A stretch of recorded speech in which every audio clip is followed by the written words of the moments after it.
Assalamualaikum warahmatullahi wabarakatuh.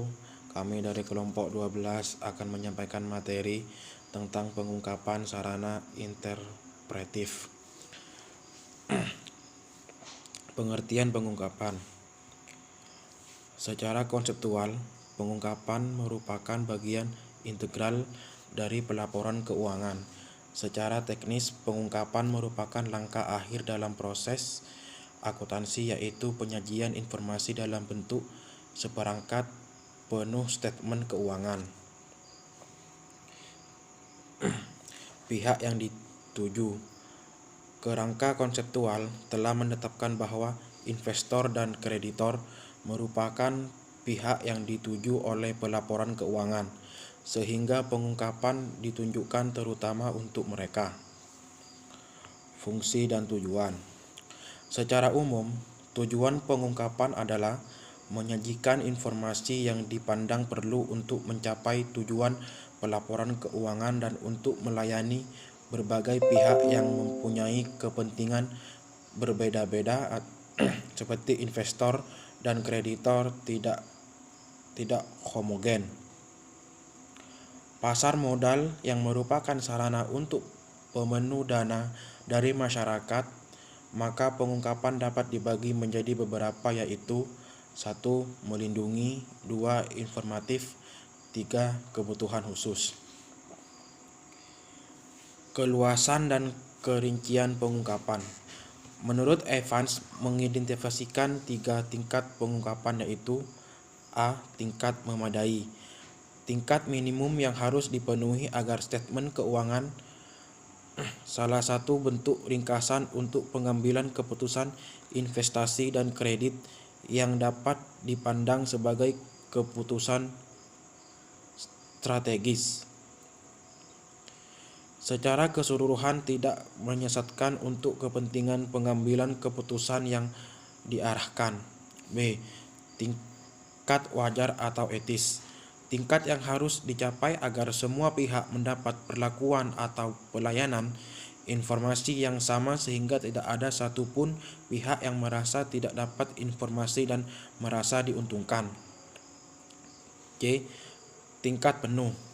Tingkat yang menuntut penyajian secara penuh semua informasi yang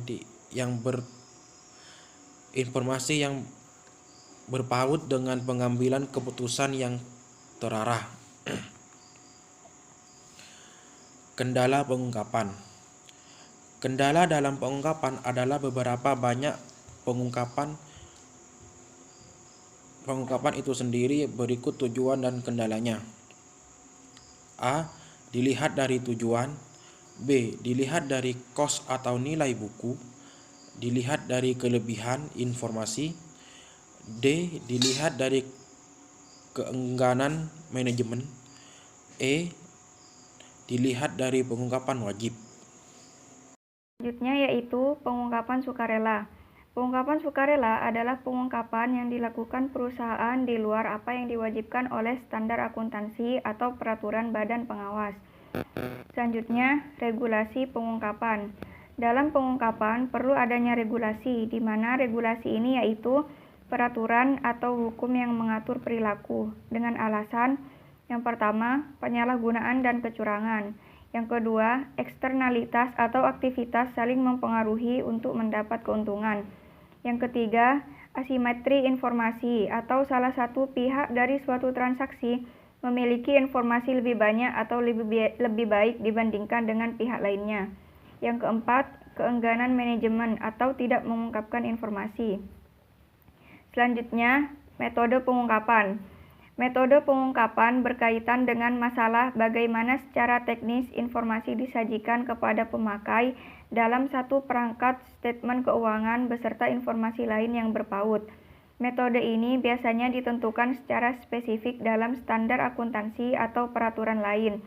Informasi dapat disajikan dalam pelaporan keuangan sebagai antara lain post statement keuangan, catatan kaki atau catatan atas laporan keuangan, penggunaan istilah teknis atau terminologi, penjelasan dalam kurung, lampiran, penjelasan auditor dalam laporan auditor, dan komunikasi manajemen dalam bentuk surat atau pernyataan resmi. Selanjutnya, sarana interpretif. Pengungkapan dapat dikatakan sebagai sarana interpretif untuk menambah kebermanfaatan dan keterpautan informasi akuntansi yang disajikan melalui media statement keuangan. Sarana interpretif tidak hanya ditujukan dalam pelaporan keuangan eksternal, tetapi juga dalam pelaporan internal atau manajerial.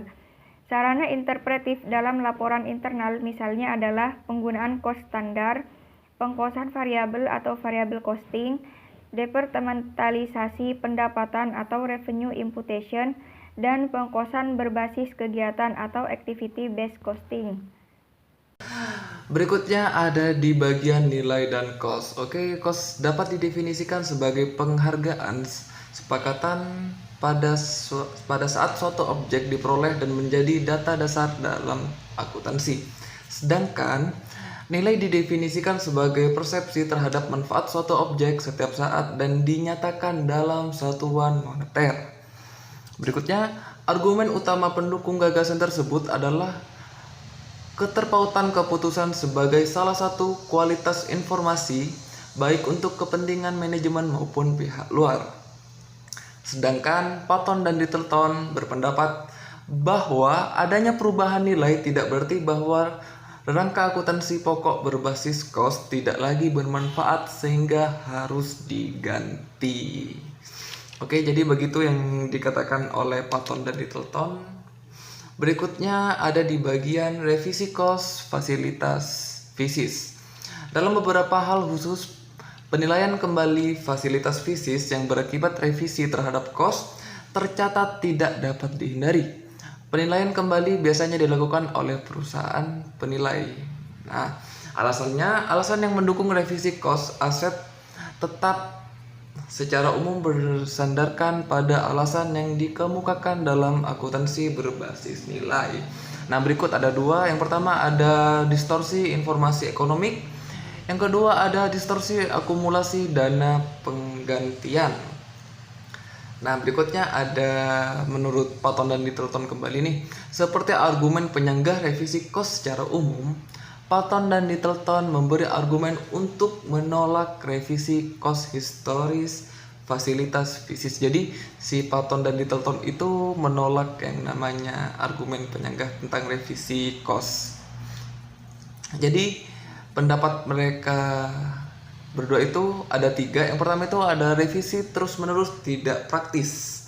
Yang kedua adalah hasil penilaian tidak meyakinkan. Dan yang terakhir atau yang ketiga, depresiasi bukan akumulasi dana.